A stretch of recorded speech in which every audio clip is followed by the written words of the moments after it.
আসসালামু আলাইকুম ওয়া রাহমাতুল্লাহি ওয়া বারাকাতুহু।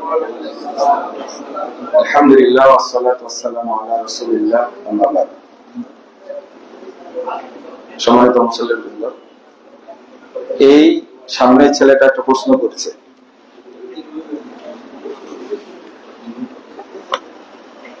আরশ হলো সৃষ্টি আর আল্লাহ হলেন কি স্রষ্টা। তো আরশ সৃষ্টির আগে আল্লাহ কোথায় ছিলেন, তাই না? প্রথমত এই প্রশ্নটা হলো ফকিরদের প্রশ্ন। তাদের ফকির, দুষ্ট মুশরিক কিছু ফকির আছে। জি জি জি জি জি হ্যাঁ। তো এরা আল্লাহ সিফাতকে অস্বীকার করে বলে এই প্রশ্ন করে কি করতে চাই, ঠেকাতে চাই। আর একটা হলো যে এই প্রশ্নের উত্তর আর একটা প্রশ্নের মধ্যে আছে, সেটা বলে দিই। সেটা হলো প্রতি রাত্রিতে আল্লাহ দুনিয়ার আসমানে নেমে আসে। এই প্রশ্নের উত্তরটা কি? তাহলে আরশ কি ফাঁকা থাকে? দুইটা প্রশ্ন করলাম আর দুইটা উত্তর দেন। এখন ওইটার উত্তরটা আমি দিব, এইটার উত্তর আপনারা দিতে পারবেন। একটা সহজ প্রশ্ন যে আল্লাহ প্রতি রাত্রিতে কি দুনিয়ার আসমানে আসেন, নেমে আসেন, এটা সরাসরি হাদিসে আসছে। তো তখন আল্লাহ কার উপরে থাকেন? কথা বোঝা গেছে? তখন আল্লাহ কার উপরে থাকেন? বুঝেন নেবার কথা? এই সমস্ত প্রশ্ন করাটা হলো সম্পূর্ণ অবান্তর, আল্লাহকে অপমান। ইমাম মালিক রাহিমাহুল্লাহ বলছেন, দেখেন এর বাহিরে প্রশ্ন করা যাবে না, উত্তর জানার জন্য চেষ্টাও করা যাবে না। আল-ইস্তিওয়া মা'লুম, আল্লাহ আরশের উপরে উঠেছেন, এইটা পরিষ্কার। ওয়াল কাইফু মাজহুল, তিনি কিভাবে আছেন সেটা কি অস্পষ্ট। আল ঈমানু বিহি ওয়াজিব, এইটার উপরে ঈমান আনাটা কি ওয়াজিব। ওয়াস সুআলু আনহু বিদআহ, আর এই ব্যাপারে প্রশ্ন করা বিদআত। আজকের কথা না, কত সুন্দর উত্তরটা দিয়েছেন। গায়েবের বিষয়, গায়েবের বিষয় যেগুলো যেভাবে এসেছে বর্ণনা ওইভাবে বিশ্বাস করতে হবে। মনে থাকবে, এখানে আপনি উত্তর মানে প্রশ্ন করতে পারবেন না আর উত্তর দেওয়ার চেষ্টা করতে পারবেন না, হারাম। এটা কি হারাম। গায়েবের বিষয় আপনি কিভাবে উত্তর দেবেন? এজন্য মানুষকে বোঝানোর জন্য বললি, এরকম প্রশ্ন অনেক আছে, এরকম প্রশ্ন অনেক আছে। যেমন একজন বলছে যে আচ্ছা এই সৌদি আরবে তাহলে একদিন লাইলাতুল কদর হয় আর বাংলাদেশে একদিন হয়নি। আমি বলেছি কদর রাত এই 12 মাসে কয়দিন হয়? বলছে একদিন। একদিন। আমি বললাম যে থামেন, এই একদিনের প্রশ্নের জন্য আপনি খুঁজে বেড়াচ্ছেন, প্রতিদিনের সমাধানটা কে দিবে? দেখেন ওই প্রশ্নটা আবার নিয়ে আসি, যদি রাতের শেষ ভাগে আল্লাহ দুনিয়ার আসমানে আসেন, তা আমাদের রাত্রির শেষ ভাগ হয় রাত কয়টায়? 3টায়। তখন সৌদি আরবে কয়টা? রাত 12টা। লন্ডনে তখন কয়টা? আবার যখন দিনের 3টা, জি 9টা। আবার আমাদের যখন রাত 3টা, তখন জাপানে কয়টা? আর 3 ঘন্টা বাড়ান, এটা তখন কত? 3 বেশি। তখন কি হয়ে গেছে? ওখানে 24 ঘন্টায় কিন্তু কোথাও না কোথাও কি হচ্ছে? রাত 3টা। 24 ঘন্টায় কোথাও না। আমি বললাম আল্লাহ আরো সে জান কত, বুঝেননি কথা? এর উত্তর আছে। আমি বললাম যে এটা হলো প্রতিদিনের সমস্যা, আর আপনি কদর রাখতে ব্যস্ত আছেন, আগে এটা সমস্যা সমাধান করেন। মাথায় কি ঢুকলো আপনাদের? এগুলো ঢোকাতে হবে মাথায়। আপনার অঙ্ক ঢোকান মাথার মধ্যে, সবকিছু ঢোকা রাখেন মাথার মধ্যে, কিন্তু এইগুলো দাওয়াতি কাজ করার জন্য এইগুলোর মাথায় ঢোকানো দরকার, এবং বারবার শুনবেন এইগুলো, বারবার পড়বেন। আমাদের বড় সমস্যা হয়েছে এইগুলো বিষয় নিয়ে আলেমরা আলোচনা করে না। আকীদা তাওহীদের আর আহলে হাদিসদের আলেমদের মধ্যে অনেকের মধ্যে আকীদা এবং মানহাজের জ্ঞান একবারে জিরো, একবারে। অনেকে, সবার কথা বলছি না, অনেকের মধ্যে। এটা খুব দুঃখজনক। তারপরে আল্লাহ সম্পর্কে যতটুকু বলা হয়েছে আপনি অতটুকু কি করবেন? বলবেন। ওখানে কি করতে যাবেন না, খোঁচাতে যাবেন না। কেন খোঁচাবেন আপনি? রাসূল সাল্লাল্লাহু আলাইহি সাল্লাম বলছেন, আমি মেরাজে যাওয়ার সময় ফিলিস্তিনের লাল টিলার ওখানে দেখলাম আমার ভাই মুসা আলাইহিস সালাম সালাত আদায় করছে। বুঝেন? তাহলে আবার ষষ্ঠ আসমানে গিয়ে তার সাথে দেখা, মুসা আলাইহিস সালামের সাথে দেখা, একই সফরে। কিন্তু আবার বাইতুল মাকদিস শেষে সব নবী রাসূলদের সালাত পড়ালেন ইমাম হয়ে। আপনি মিলাই দেন তো দেখি, এটা পারবেন মিলাতে? যখন মেরাজে যাচ্ছেন তখন দেখলেন সালাত আদায় করছেন কোথায়? যেখানে কবর দিয়েছে লাল টিলায়। ওটা তো অস্তিত্ব নাই, খুঁজে পাবেন আপনি? নবী বলে দেখতে পেয়েছেন। কোন নবীর কবর, আল্লাহ রাসূল ছাড়া কোন নবীর কবর পাওয়া যায়? তো আবার যখন ষষ্ঠ আসমানে, তখন একবার দেখা হলো, কয়বার দেখা হয়েছে? 2 বার, 10 বার। এই 5 ওয়াক্ত কমাতে হবে, 50 থেকে 5 ওয়াক্ত কমালে কয়বার দেখা হয়? চিন্তা করে যাওয়ার সময় দেখা হয়েছে। যে মানুষটাকে দেখলেন কিছুক্ষণ আগে সালাত আদায় করতে এখানে, তখন ষষ্ঠ আসমানে কখন গেল? আবার যখন ফিরে আসছেন তো বাইতুল মাকদিসে সব নবী রাসূল একসঙ্গে ইমামতি করলেন মুহাম্মদ রাসূলুল্লাহ সাল্লাল্লাহু আলাইহি ওয়াসাল্লাম। এবার মিলাই দিন আমাকে। উত্তর কি? উত্তর কি বলেন?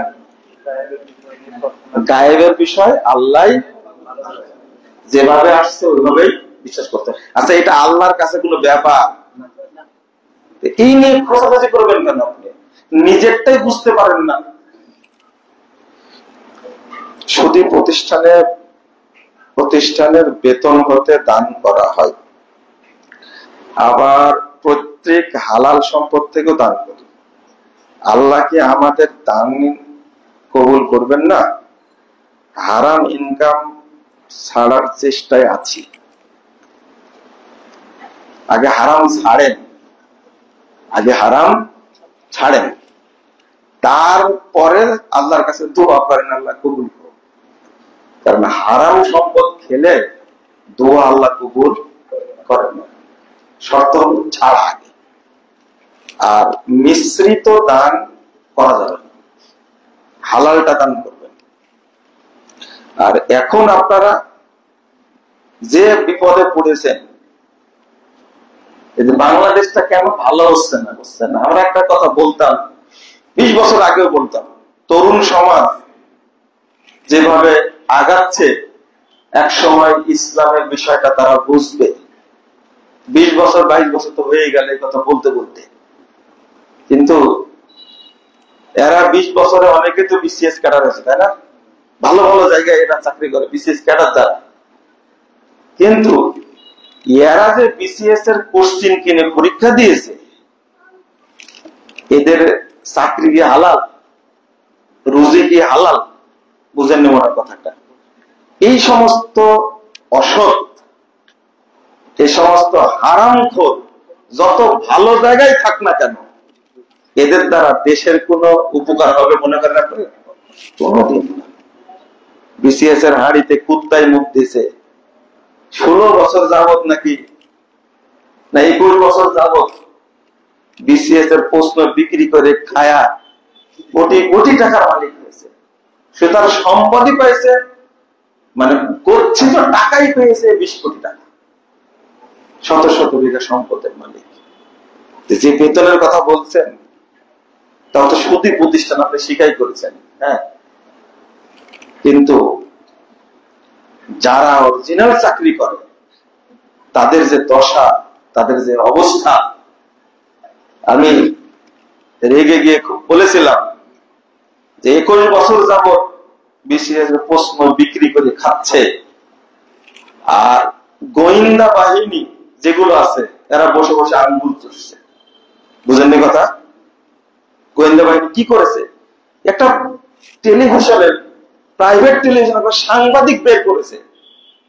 এই সমস্ত গোয়েন্দা রাখা উচিত? গোয়েন্দারা পার্সেন্টেজ খায়, এরা শুধু আয়নার ঘর তৈরি করতে পারে। বুঝতে পারলেন? এরা সব অভিশপ্ত সাংবাদিকরা। বাট তুমি আজকে খুঁজে পাচ্ছ এই বেনজির ডাকাতটা 600 বিঘা 700 বিঘা সম্পদ তৈরি করেছে, অমুক জায়গায় পাট তৈরি করেছে, এই করে সে করেছে। তো যখন পালাইছে তখন খুঁজে বের করছে। তোমরা এতদিন কোথায় গেছিলে? কিসের সাংবাদিকতা করো তোমরা? এরাও পার্সেন্টেজ খাইছে, ঠিক না? এই বক্তব্য মোহাম্মদপুর মসজিদে দিয়ে মানে বিপদ। কতজন কথা কথা বলতে চাচ্ছে, এই সমস্ত কথা এখন বলার দরকার আছে? আমাদের দেশ সুরে আপনারা হুন্ডি বানাই দিবেন, আর আমরা একটা কথা বলতে পারবো না? হারামে একবারে কিলবিল কিলবিল করছে। লা হাওলা ওয়ালা কুওয়াতা ইল্লা বিল্লাহ, আস্তাগফিরুল্লাহ। আল্লাহ যেন এই দেশটাকে হেফাজত করেন। আমিন আপনারা বলছেন, কিন্তু নিজেরা কিন্তু হারাম খায়েন না, দয়া করে। আল্লাহ যেন মাফ করে, রাগ করেন না আপনারা। আমি একটি মাত্র কি লিখছে, আমার বাবা রাগী মানুষ, উনি খুব ছোট ছোট বিষয় ধরে আমার স্ত্রীকে খুব গালমন্দ এবং ঘর থেকে বের করে দেয় এবং মারতেও আসে। তাদের সাথে কি লিখছে, থাকতে চাই না। আচ্ছা, থাকতে চাই না, আমার করণীয় কি? আপনার স্ত্রীর কথা কিন্তু লেখেননি, বাপ যে আচরণটা করে সেটা লিখছেন। স্ত্রী ভালো আচরণ করে এটা বলেননি। যদি স্ত্রী ভালো আচরণ করে আর বাপ যদি এরকম খারাপ আচরণ করে, আপনার সংসার আলাদাভাবে করবে। নাম্বার 1, বাপ মাকে দেখাশোনা করবে। আর এখানে পুরুষ মানুষের সবচেয়ে বড় দায়িত্ব হলো শাশুড়ি, শ্বশুর আর নিজের ওয়াইফ, এই 3 জনের মধ্যে সমন্বয় করে চলা। আর এটা হলো বাংলাদেশের কালচার। মনে হয় আপনি বিয়ে করেছেন আধুনিক সময় বিয়ে করছেন সম্ভবত। আধুনিক মেয়েরা বাপের বাড়ি থেকে শিখে আসে সংসার তোর কথায় চলবে, কিন্তু কথা বুঝতে পারলেন? তোর হাজবেন্ডের কথায় সংসার চললে তোরা কোনো উন্নতি করতে পারবে না। এই জায়গায় ম্যাক্সিমাম ঘটনাটা ঘটে, এটা বাস্তবতা। সাথে সাথে এটাও বলি যে শাশুড়ি শ্বশুর বৌমাকে, আমি বলবো অধিকাংশ বৌমাকে মনে করে একটা কাজের মেয়ে। এটা শ্বশুর শাশুড়ি যেমন অন্যায় করে, আর কোন বৌমা যদি এই ধরনের ধ্যান ধারণা থাকে তারও এটা অন্যায়। কিন্তু বুঝি না, কোন কোন জায়গাতে দেখি শ্বশুর আর শাশুড়ির সাথে বৌমা এত সুন্দর সম্পর্ক, এটা কিন্তু আল্লাহর একটা রহমত। ও কিন্তু চিন্তা করে না যে আমিও একসময় কি হব, শাশুড়ি হব। আর শাশুড়ি তিনি তো একসময় বউ ছিলেন, তাই না? ছিলেন না? না এমনি শাশুড়ি হয়ে গেছে? একসময় বউ ছিলেন তো। এই জিনিসগুলো খেয়াল রাখে না। এই অশান্তিটা এখন বাংলাদেশ সবচেয়ে বেশি, সবচেয়ে বেশি। বিশেষ করে বৌমা শ্বশুর শাশুড়িকে মেনে নিতেই চাই না। এর সমাধান হলো, যদি আপনি টিকতে না পারেন তাহলে আপনি যদি বুঝতে পারেন এটা আমার বাবা মায়ের অন্যায়, তাহলে আপনি আপনার ওয়াইফ নিয়ে আলাদা থাকতে পারবেন। তো বাপ মায়ের অধিকার থেকে তাকে বঞ্চিত করবেন না, তাদেরকে বঞ্চিত করবেন না। তকদির কি পরিবর্তন হয়? এটা নতুন ভেজালের কথা বললেন দেখছি, এটা সময় নিয়ে উত্তর দিতে হতো। আচ্ছা অল্প টাইম বলে দিই। হাদিসে আসছে একটা, আবু দাউদ আসছে, তিরমিজির মধ্যে আসছে, রাসূল সাল্লাল্লাহু আলাইহি ওয়াসাল্লাম বলছেন দোয়ার মাধ্যমে তাকদীর পরিবর্তন। এখন পরিবর্তন যে হবে এটাও তাকদীরে লেখা আছে, কথা পরিষ্কার। আপনাকে কল্যাণের কাজ করে যেতে হবে। আল্লাহ বলছেন না, ইম্মা হাদাইনাহু সাবিলা ইম্মা শাকিরাও ওয়া ইম্মা কাফুরা। আমি তাকে পথ দেখা দিছি, সে ভালো কাজও করতে পারে, আবার কি কুফরি করতে পারে। এখানে একটা জিনিস মনে রাখবেন, এই তাকদীর নিয়ে কারা বেশি কথা বলে? হাজির লোক আছে, পারা কথা বলে, ওরা বলে যে জেনা তো আমাকে আল্লাহ করাচ্ছে, এটা তো আমার দোষ না। কার দোষ? আল্লাহ। চুরি তো আমাকে আল্লাহ করাচ্ছে। কিন্তু এরা কোনদিন পাঁচতলা থেকে ঝাঁপ দিয়ে নিচে পড়ে বলে না এটা আল্লাহ ফেলে দিছে, বলে এরা বিদ্যুতে হাত দিয়ে কোনদিন বলে না যে আল্লাহ হাত দেওয়া হয়েছে। এগুলো সব ধান্দাবাদ বদমাস, কিন্তু নাস্তিক বদমাস। এগুলো এইভাবে কথা বলা যাবে না। ও কিন্তু কোনোদিন ট্রেনের সামনে ধাপ দেয় না, বাসের সামনে ধাপ দেয় না, দিয়ে বলবে আমাকে আল্লাহ ঝাঁপ দেওয়া আছে, বলে এটা সব ধান্দাবাদ। এগুলো তোদেরকে অস্বীকার করার মানসিকতা না। এগুলো বলে যে চুরি আল্লাহ করাইছে, জেনা আল্লাহ করাইছে, সুদ আল্লাহ খাওয়াইছে, সব পজিটিভ, নিজের কি পজিটিভ। এই ফালতু কথা বলে তাকদীরের উপরে ছেড়ে দেওয়া যাবে না, এটা মনে রাখবেন। ও পরিবর্তন হয়, আপনি দোয়া করবেন। পরিবর্তন বলতে কি জানেন? আল্লাহ বলছেন ইয়ামহুল্লাহু মা ইয়াশা ওয়া ইউসবিত ওয়া ইনদাহু উম্মুল কিতাব। কারণ ওই হাদিস বিরোধী হয়ে যাচ্ছে কথাটা। পরিবর্তন কি করে হয়, তাই না? তাকদীর লেখা আছে, ঠিক আছে? তাকদীর কি লেখা আছে, আর লেখা নতুন করে হবে না। কলম উঠিয়ে নেওয়া হয়েছে, কালি শুকিয়ে গেছে, হাদিসটা আছে না? তো পরিবর্তন কি করে হয়?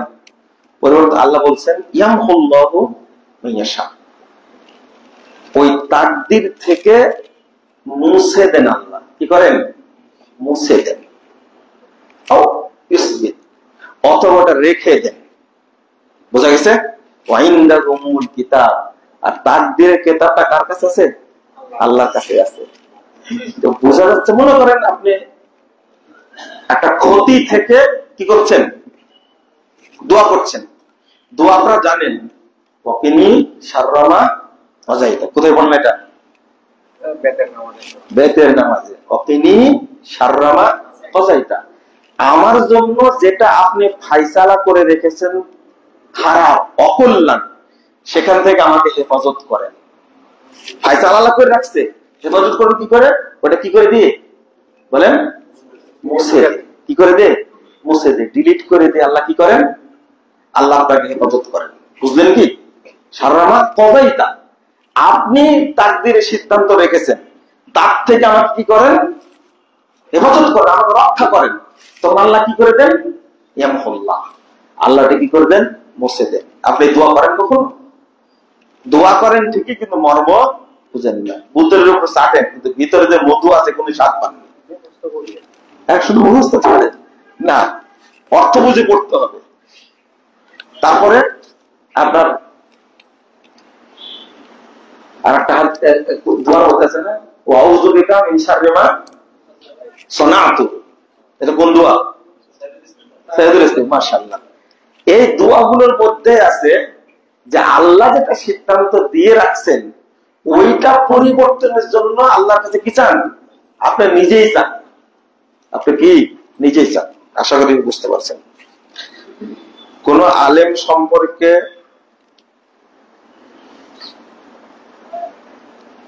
কোন আলেম না, জালেম লিখছে,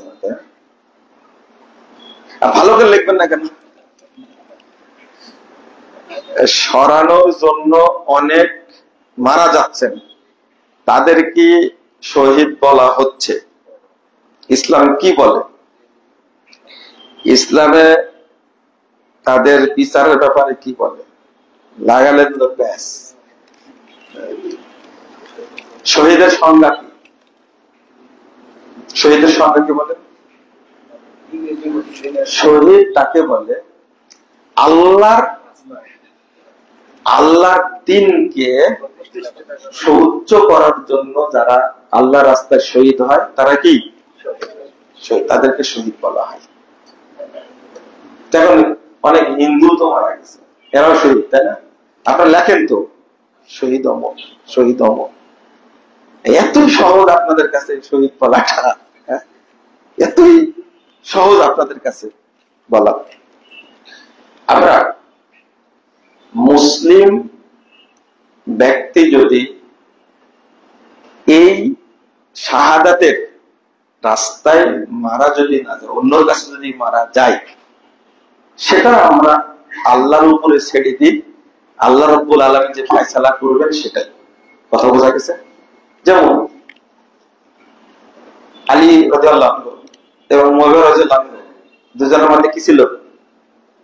যুদ্ধ হয়নি, লোক মারা যায়নি, তারা কি উত্তর দেন? উত্তর দেন না। এটাই উত্তর জানেন না, তাহলে এটা কি জন্য জানবেন না? কিন্তু উভয়ের পক্ষের ব্যাপারে কোনো কথা বলা যাবে না, কারণ এক দলকে শহীদ বললে আর এক দল কি বলতে হবে? নাউযুবিল্লাহ। তারা এই যে সংগ্রামটা করছে, আপনারা বলছেন জালেম শাসককে, স্বৈর শাসককে, স্বৈর শাসক হিন্দু হতে পারে, পারে না? এটা কাফেরও হতে পারে, হাদিসে আসছে। তো সেই ক্ষেত্রে আপনারা লকব লাগাবেন খুব সাবধানে। কি করবেন? খুব সাবধানে। আমি বক্তব্যের মধ্যে কিন্তু বলে দিছি না যে আমরা কি প্রতিষ্ঠা করতে চাচ্ছি, তাই না? যেগুলো করতে চাচ্ছি সেটা ইসলাম সমর্থন করে কিনা কোথায় বলে দিছি। কিন্তু ও যে একদল গেছে আর একদল আসবে, এটা তো শেষ ফয়সালা, তাই না? এবং এরা মুসলিম, এরা কি মুসলিম এরা। তো আপনি যদি নিখাত, অনেক ব্যক্তি যুদ্ধে অংশগ্রহণ করেছেন, যুদ্ধে মারা গেছেন, শুধু একটা ছোট্ট চাদর গনিমতের মাল থেকে নেওয়ার কারণে আল্লাহ রাসূল বলছেন কাল্লা ইন্নী রাআইতু ফিন্নার, আমি তাকে জাহান্নামে জ্বলতে দেখছি। সাহাবী একজন, আল্লাহ রাসূল নিজের বাড়ির গোলাম, যুদ্ধে গেছেন, যুদ্ধে অংশগ্রহণ করে যুদ্ধে মারা গেছেন, আল্লাহ রাসূল বলছেন ও জাহান্নামে গেছে, আমি দেখতে পাচ্ছি। ইন্নী রাআইতু ফিন্নার বুরদাতান আল্লাহ, সে আত্মসাৎ করেছে।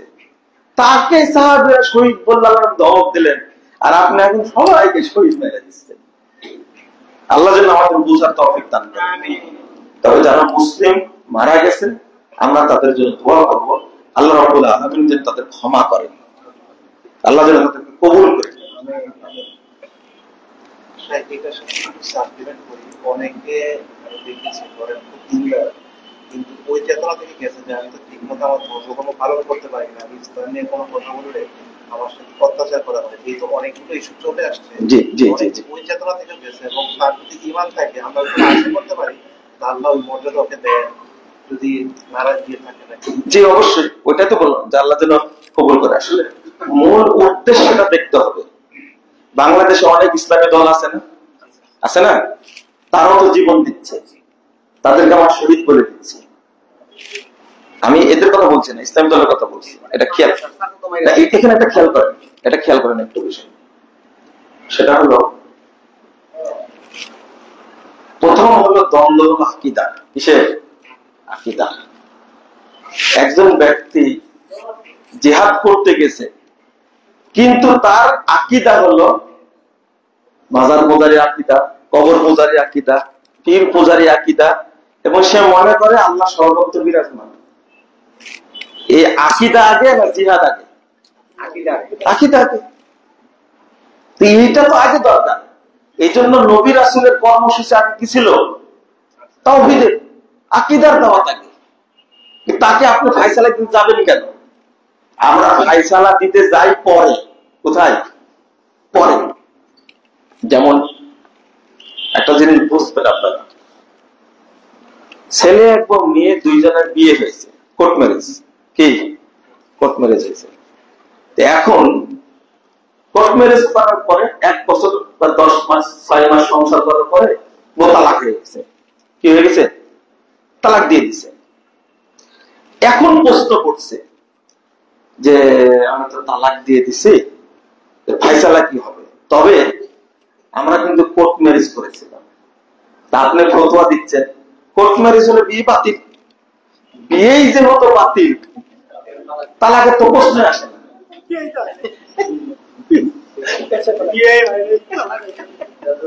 নিজেই বিয়ে করে, নিজেই তালাক দিয়ে, নিজেই ফতোয়া চাচ্ছে, নিজেই সমাধান দিচ্ছে।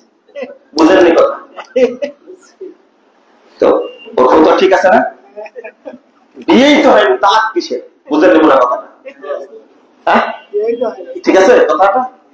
না, এই ফতোয়া চল, আপনি অন্য দিক গেলেন কেন? আপনাকে বোঝানোর জন্য কথা তুলেছি। ওই যে পরে যে ফতোয়াটা দিল, বিয়েই যেহেতু হয়নি, কি তালাক হবে না? না, তালাক হয়েছে বেটা। তুমি এই বিয়ে করার আগে ফতোয়া আরেকটা আসার আগে আগেরটা সমাধান করতে হতো। এটা চলবে না, তোমার তালাক হয়ে গেছে। বুঝেছেন কথা? সমাধান আগেরটা করেন, পরেরটা পরে। আগে সমাধান। তার আকীদাটা কি ছিল? এই আকীদার উপরে মরে গেল। তাহলে শিয়া যারা, তাদেরকে শহীদ বলেন আপনারা? বলা যাবে শিয়াদের শহীদ? খারিজি যারা, তাদের শহীদ বলা যাবে না? বাংলাদেশের কয়টা মরছে? শিয়ারা তো হাজার হাজার মরছে। সাবধান, ফতোয়া দেওয়ার আগে চিন্তাটা করতে হবে। এগুলো আমরা বুঝবেন না, আপনারা কষ্ট হচ্ছে বুঝতে একটু। একটা জিনিস আমার নিজের জন্য, হ্যাঁ বলেন। আমি কিছুদিন আগে আমি আমার ওয়াইফকে বলছিলাম, আমি এটা হাদিস শুনেছি, আল্লাহ বলেছেন, হাদিস শুনছি মজির আল্লাহ অনেক ভালো আছে। আমার পরিবর্তন ওনার ওয়াজ শুনে এবং আব্দুল সুবল ভাই, আমি কাউন্ট দিয়েছি, আমি কবর দিয়েছিলাম, আমাদের ছিলাম আলহামদুলিল্লাহ। তো আমি ওনার কিছুদিন আগে এমনি বলছি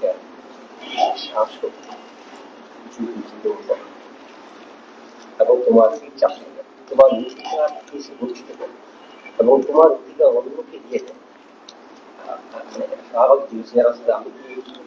আমি শাসকের বিরুদ্ধে অস্ত্র করবো। তো তুমি ততক্ষণ পর্যন্ত সে তোমাকে সলাত আদায় করতে দেয়, তোমার দিন পালন করতে দেয়, ততক্ষণ পর্যন্ত তুমি তার বিরুদ্ধে অপরাধ করতে পারবে। তুমি তোমার পাওনা আল্লাহর কাছে এটা বলছে। আমি আমার কি আমাকে জিজ্ঞেস করেছে, তুমি হাদিসে এখন বললাম কেন? আমি ওনাকে বললাম যে ইসলামী শরিয়ায় অবশ্যই এমন কোন পন্থা আছে যদি করে তাকে জালিমের সামনে সত্যি কথাটা বলার অবশ্যই কোনো সুন্নাহ তরিকা আছে। এবং যারা বলবে, আমিও বললাম, জ্ঞানীরাও বলবো, আমি তো বলার দরকার নেই, জ্ঞানীদেরকে পাঠাই।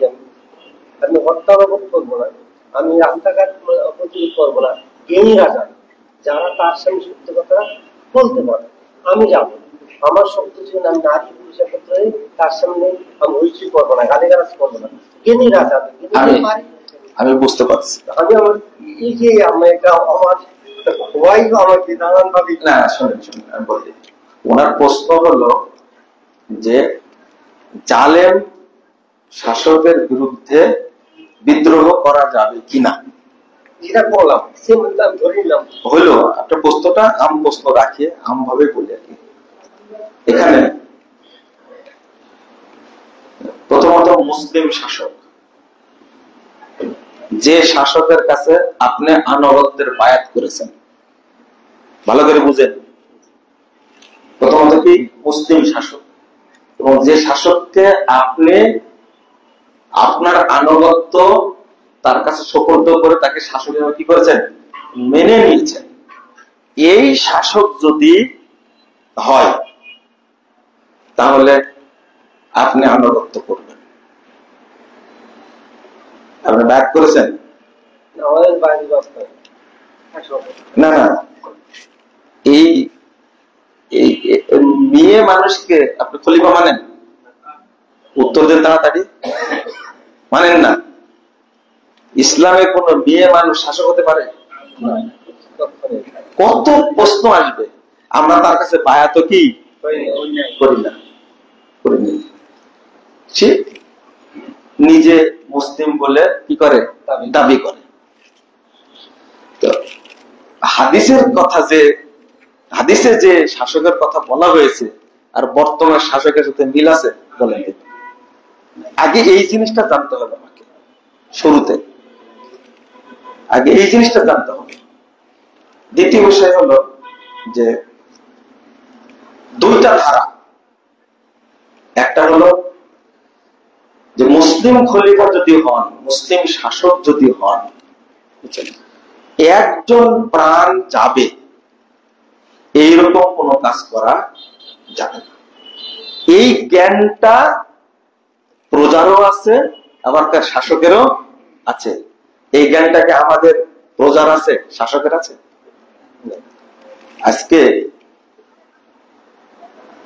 একজন গুলি করে এক গুলিতে 3 জনকে পারছে, যে মরছে সেও জানে না পরিণামটা কি, আর যে মারছে সেও জানে না। অথচ হাদিসে আসছে কাউকে যদি মেরে ফেলা হয় আর তার প্রতি যদি সারা পৃথিবীর মানুষ যদি সন্তুষ্ট থাকে, তাহলে আল্লাহ কাল কিয়ামতের মাঠে সবাইকে মুখের উপর ভর করে জাহান্নামে দেবেন। এই জ্ঞানটা তো আমাদের কারো কাছে নাই। আমাদের এখানে মুসলিম বলেন আপনার নিজেদেরকে, আসলে কি মুসলিম কয়জন? মুসলিম কয়জন আমরা? এই জন্য একজন জ্ঞানী মানুষ বলেছেন বাংলাদেশে মুসলমান আছে কিন্তু ইসলাম নেই। কথা বুঝতে পারলেন?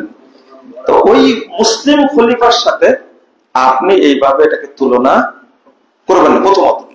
দ্বিতীয়ত, যখন মানুষ জুলুমের শিকার হবে তখন মানুষের উচিত মাজলুমের কি করা, সহায়তা করা।